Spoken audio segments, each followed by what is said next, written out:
Hello again, folks. What's my name? Yeah, that's right. It's Barry with Barry's 8-Track and Classic Car Radio Repair. And tonight's demonstration is going to be on a unit sent in by Tom from Sacramento, California. This is an AM 8-track unit out of a 1970 Chevelle. It is now an AM FM 8-track. It's had an FM conversion done on it with the Bluetooth add-on. So we're just going to run it through the usual series of tests, make sure everything works before we send it back to the customer. First, we'll test the dial lighting, make sure that's working.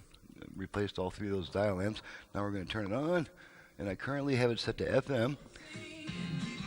And this little indicator here has been repurposed. I hate that word, but it's become too common not to use. This was most likely the tape-in lamp previously, and it's now the FM stereo indicator because that just makes more sense. Most FM stereo radios have a light that comes on when it's receiving a stereo station, so it made sense to me to just reassign to that function. So let's go ahead and run it across the FM band and make sure we can pick up a few stations here. Make sure the antenna's plugged in. Okay.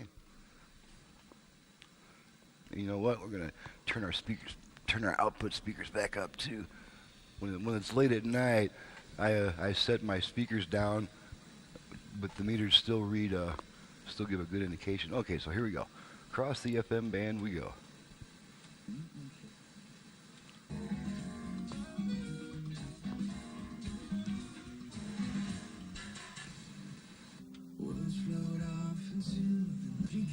In association with Arizona. Favorite station ever. I love listening. To anyone who pretends me. He saw puck and pull by the Saber shot, tipped right on and was a large. There's 10 so far. Popular.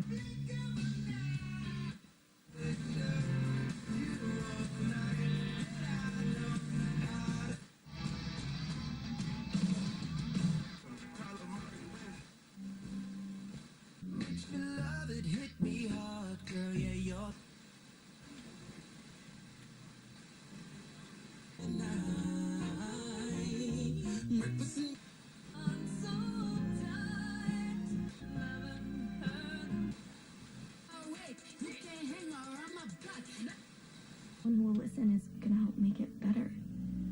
Fathers who are before Abraham.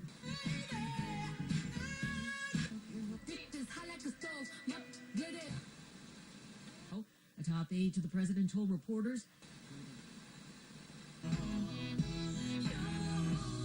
Okay, so there's about 24 stations, which is a pretty typical.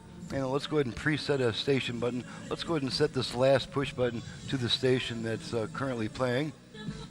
And make sure we can do that. Take it off station, put it back on. And there's our preset station working. And one thing I want to point out on especially this type of unit, this is a huge hunk of steel. It probably weighs a good 10 pounds.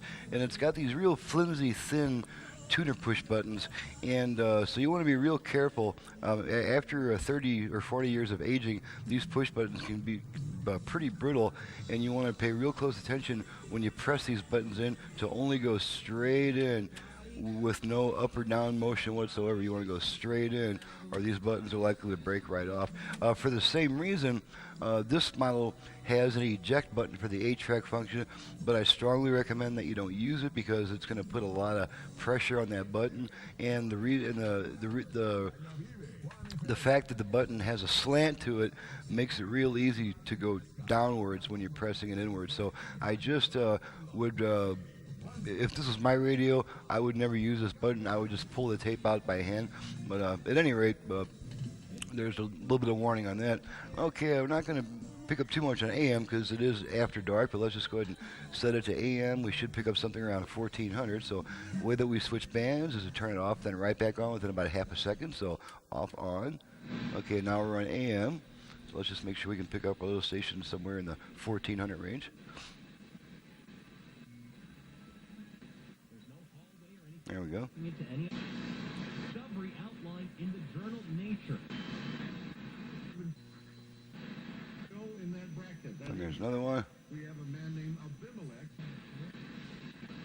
Needless to say, AM reception at night is pretty iffy. Yeah, so there's not going to be anything on that end of the band, I don't think. So we'll just go back to make sure we can pick this one up again. But we don't have any place for them in the genealogy. Where are they? Where do they get the... So that's about the 1400 mark. All right, so let's go ahead and turn it off and back on again to get it back on FM. Either I end up freezing. We have all of them thing in a mirror. And we're going to test the line input real quick. This customer requested RCA jacks in the back for an auxiliary input, and it's going to automatically switch to the aux input as soon as there's a signal present at those jacks. So here's my little aux cable coming from a signal generator. Just going to plug her in real quick. Make sure we get a beep out of both sides. Okay, there's a left side beep. Okay, it's staying in the radio mode because it's been activated on the aux. And there's our right side aux signal. Now, after we use the 8-track, the radio comes back on immediately. After we use the aux input, there's a 20-second delay. And that's because the aux is on a Vox circuit, a voice-operated switch, VOX, and it's designed to hold on to the aux input a little bit longer than it needs to, and that's to keep it from constantly switching back and forth between songs and during quiet music passages. So there's our radio coming back by itself, and let's go ahead and activate the Bluetooth and make sure that works. I'm not going to, as usual, I'm not going to go to the trouble of pairing it with the device and actually playing it. We're just going to make sure that it will activate. And one of the ways that we can activate the Bluetooth is by giving the volume control 2 turns to the right. So let's see if we can do that. If I'm successful, there'll be a female voice coming on saying, "Ready to pair." 100 years old. Ready to pair. Okay, and there's a lady saying ready to pair. Then it'll go back to the radio, and it's now trying to pair with a device. And if I had a device here, it would pair with it and start working. But as long as it will pair, as long as she will say ready to pair, we know that the Bluetooth is fully functional. That's part of its diagnostic routine. So now, let's go ahead and test the 8-track section, which of course is my specialty.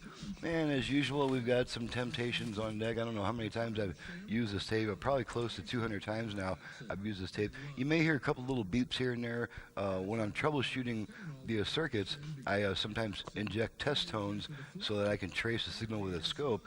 And sometimes those test tones will inadvertently get recorded on the tape. So you might hear a couple little weird tones here and there. He is his third child. And as you can see, this unit has my special hand-built tape head preamp, and that's why it's so crisp and clear. Switch tracks.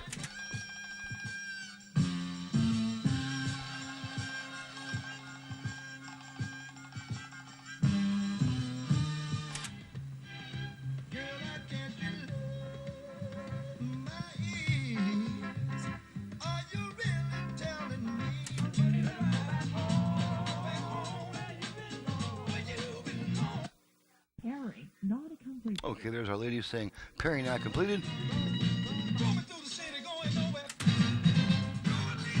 Nice punchy sound from the 8-track.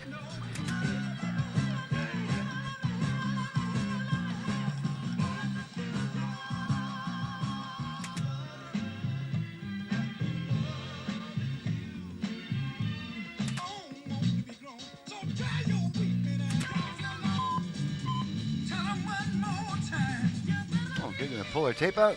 Radio comes back by itself. And the last thing to test is the virtual balance and fader functions. As I've mentioned in many other videos, I don't reuse the factory fader because a lot of them don't work anymore anyway. They're kind of self-destructive by design, and they're destined to fail. So I just take it out of the circuit, and instead we adjust our left, right, and our front rear balance, both using the tone control. So I'm going to go ahead and activate the front rear fader. We do that by giving the tone control 2 quick turns to the right. So we're going to, first thing we're going to do is rotate this to the center position so I got room to turn it in both directions. Okay, I just activated it accidentally. Some of them were prostitutes. So one was involved with incest. So let's go ahead and yet, in spite of all that, they're in the Messianic line. You I'm going to let it time out. and I'm going to activate it again by hand. One thing about these virtual functions is you can accidentally activate, depending on how you manipulate the tone control. You just want to, whenever you're adjusting the tone control, you want to make your adjustments pretty slow and deliberate. Otherwise, it may misinterpret a jerky hand movement as a command. So let's go ahead and activate it. 2 quick turns to the right. Here we go. When it says so-and-so beat, Okay, there's our 4 beats letting us know that the function's activated, and the tone control is now adjusting the left to right, or I'm sorry, the front and rear balance. But I let it time out again because I'm over here messing with my video control stuff to get that meter box in there. So there we go, activate it once more time. well, he actually did in a way. The genetic properties as they come all the way down. Okay, this time I accidentally activated the left to right balance But it doesn't have when the front rear balance was shifted all the way to the front. So let's center that. in Jewish chronologies. Okay, now I'm going to pay closer attention to the radio and not try to distract myself. I'm going to activate the I'm going to activate the front rear fader. That's 2 turns to the right on the tone control. So here we go. See, we're going to equal out the balance. Right now we got no front speakers. We have no rear speakers. We have all front speakers. So we're going to activate the front rear fader. 2 turns to the right. Okay, there's our tones letting us know the function's activated.